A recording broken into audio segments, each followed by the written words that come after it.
Halo semuanya, selamat datang kembali di channel ini. Pernahkah kalian bertanya-tanya bagaimana asal-usul dua gunung paling ikonik di Sulawesi Utara, Gunung Kelabat dan Gunung Lokon, serta Danau Tondano yang mempesona? Di balik keindahan alam Minahasa, tersimpan sebuah legenda cinta yang tragis dan penuh pelajaran hidup. Kisah ini bukan sekadar dongeng, tetapi cerminan dari budaya dan kepercayaan masyarakat setempat. Hari ini, kita akan menyelami legenda Walian Wangko dan Putri Tondano, sebuah cerita tentang cinta, kekuatan, dan konsekuensi. Siapkan diri kalian, karena kita akan melakukan perjalanan kembali ke masa lampau, di mana sihir dan alam hidup berdampingan. Dahulu kala, di tanah Minahasa yang subur, hiduplah seorang pemuda yang luar biasa. Namanya Walian Wangko, yang berarti pemimpin besar. Sesuai dengan namanya, ia bukan pemuda biasa. Walian Wangko memiliki kesaktian mandraguna dan kebijaksanaan yang membuatnya sangat dihormati dan disegani oleh seluruh rakyatnya. Ia adalah pemimpin sejati, panutan bagi semua orang. Namun, di balik kekuatannya yang besar, ia memikul sebuah tanggung jawab yang lebih besar lagi. Para leluhur telah memberinya sebuah tugas suci, menjaga kedamaian dan kesuburan tanah Minahasa, memastikan rakyatnya hidup sejahtera dan alam tetap seimbang. Sumpah ini adalah inti dari keberadaannya. Sebuah janji yang tidak boleh ia langgar. Di Tempet Lane, di sebuah suku tetangga, hiduplah seorang putri yang kecantikannya tak tertandingi. Namanya Putri Tondano. Wajahnya anggun, gerak-geriknya memikat, dan pesonanya mampu meluluhkan hati siapapun yang melihatnya. Namun, di balik keanggunannya, sang putri memiliki sifat yang membuatnya terkenal.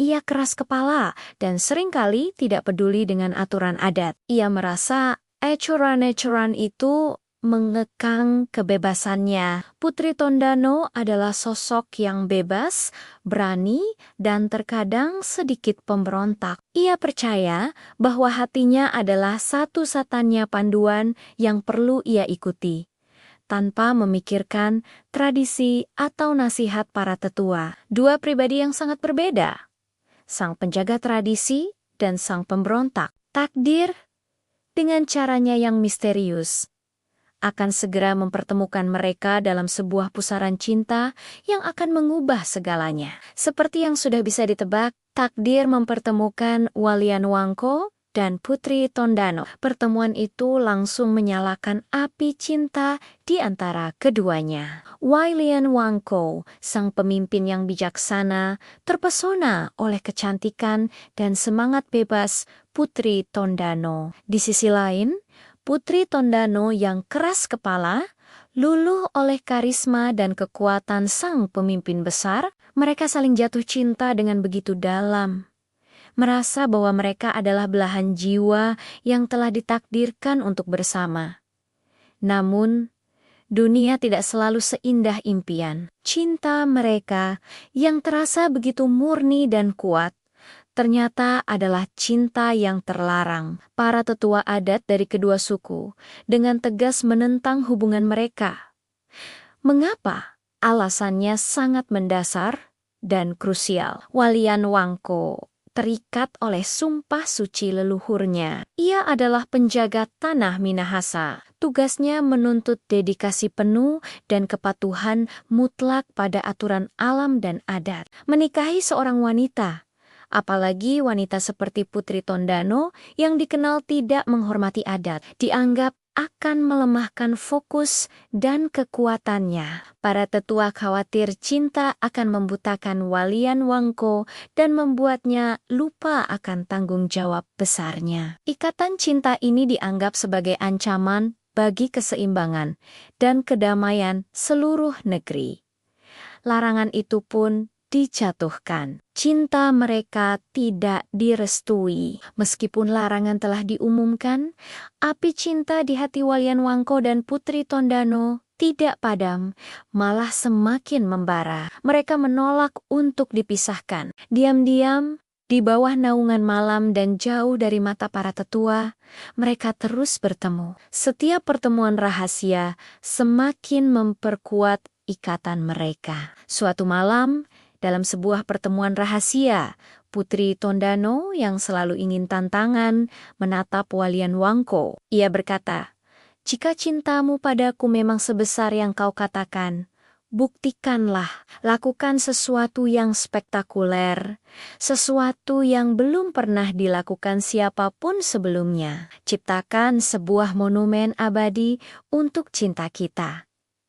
Tantangan itu menusuk langsung ke dalam hati Walian Wangko. Sang putri tidak hanya meminta bukti cinta, ia menantang kesaktian dan kekuasaannya. Walian Wangko, sang pemimpin bijaksana, kini berada di persimpangan jalan yang paling sulit dalam hidupnya. Di satu sisi, ada sumpah sucinya kepada leluhur dan tanggung jawabnya kepada rakyat Minahasa. Di sisi lain, ada cinta yang membara untuk Putri Tondano dan tantangan untuk membuktikan perasaannya. Sayangnya, cinta buta seringkali mengalahkan logika. Demi membuktikan cintanya yang tak terbatas pada sang putri, Walian Wangko mengambil keputusan yang fatal. Ia akan menuruti permintaan Putri Tondano. Ia akan menggunakan kesaktiannya yang luar biasa, bukan untuk menjaga alam, tetapi untuk mengubahnya demi cinta. Keputusan ini adalah langkah pertama menuju sebuah tragedi besar. Dengan kekuatan gaib yang dimilikinya, Walian Wangko mulai melakukan aksi spektakulernya. Ia memusatkan seluruh energinya, mengerahkan kesaktiannya untuk mengguncang bumi dan membentuk daratan. Ia memutuskan untuk menciptakan dua gunung besar yang megah sebagai simbol abadi cinta mereka. Pertama, ia menciptakan sebuah gunung yang tinggi dan gagah, menjulang perkasa ke langit. Gunung ini ia ciptakan sebagai lambang dirinya sendiri, kuat, besar, dan agung. Gunung itu kelak akan dikenal dengan nama Gunung Kelabat. Belum puas, ia melanjutkan karyanya. Ia menciptakan gunung kedua yang tak kalah indahnya sebagai lambang untuk Putri Tondano yang ia cintai. Gunung kedua ini, yang anggun namun menyimpan kekuatan dahsyat di dalamnya, kelak dikenal sebagai Gunung Lokon.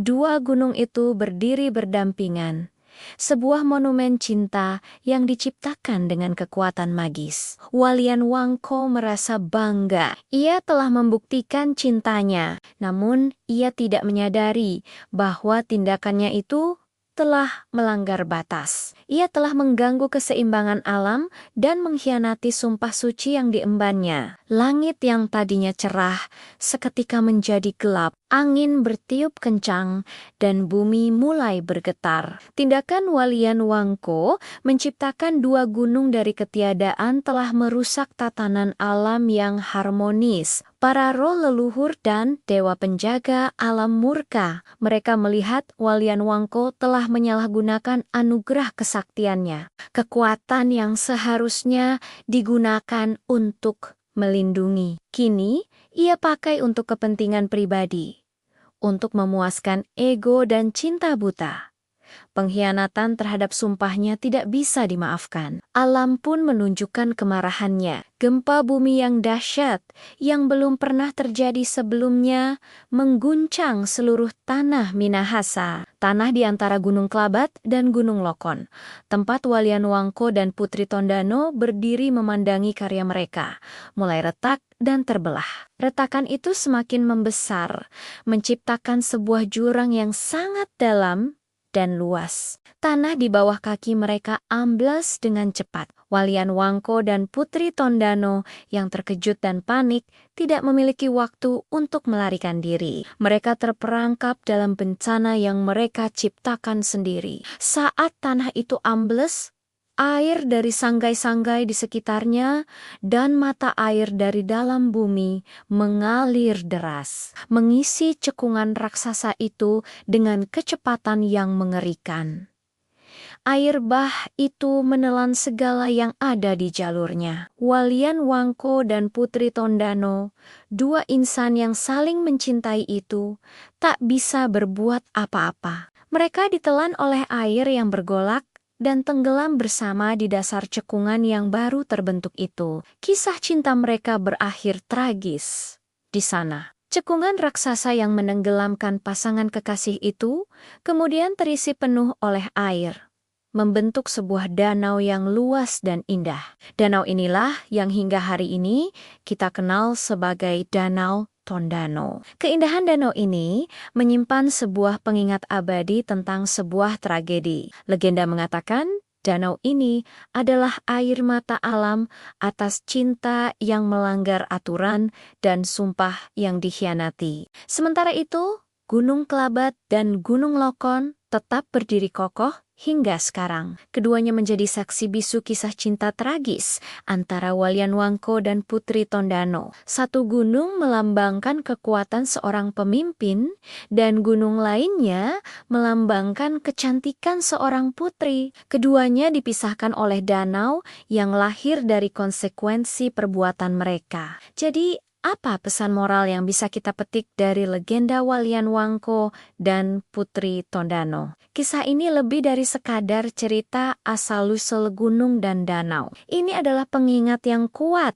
tentang pentingnya memegang teguh janji dan tanggung jawab. Walian Wangko adalah simbol seorang pemimpin yang memiliki kekuatan besar. Namun, ketika ia menggunakan kekuatan itu untuk kepentingan pribadi dan mengabaikan sumpahnya kepada masyarakat dan alam, konsekuensinya sangat fatal. Legenda ini mengajarkan kita bahwa cinta sejati seharusnya tidak membuat kita buta dan melupakan kewajiban. Sebaliknya, cinta yang baik seharusnya saling mendukung untuk menjadi pribadi yang lebih baik dan bertanggung jawab. Kekuasaan, kekuatan, atau anugerah apapun yang kita miliki harus digunakan dengan bijaksana, bukan untuk memuaskan ego semata. Karena setiap tindakan yang melanggar keseimbangan, baik itu keseimbangan alam maupun sosial, pada akhirnya akan membawa akibat yang harus kita hadapi. Itulah kisah Walian Wangko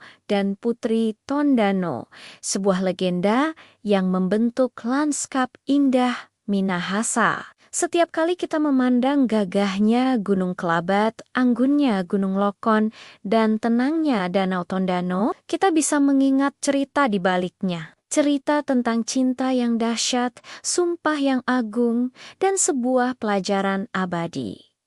Bagaimana menurut kalian? Apakah ada versi lain dari cerita ini yang kalian tahu? Tulis pendapat kalian di kolom komentar ya. Terima kasih sudah menonton sampai akhir. Jangan lupa like, komen, dan subscribe agar tidak ketinggalan cerita-cerita menarik lainnya dari seluruh Nusantara. Sampai jumpa di video berikutnya.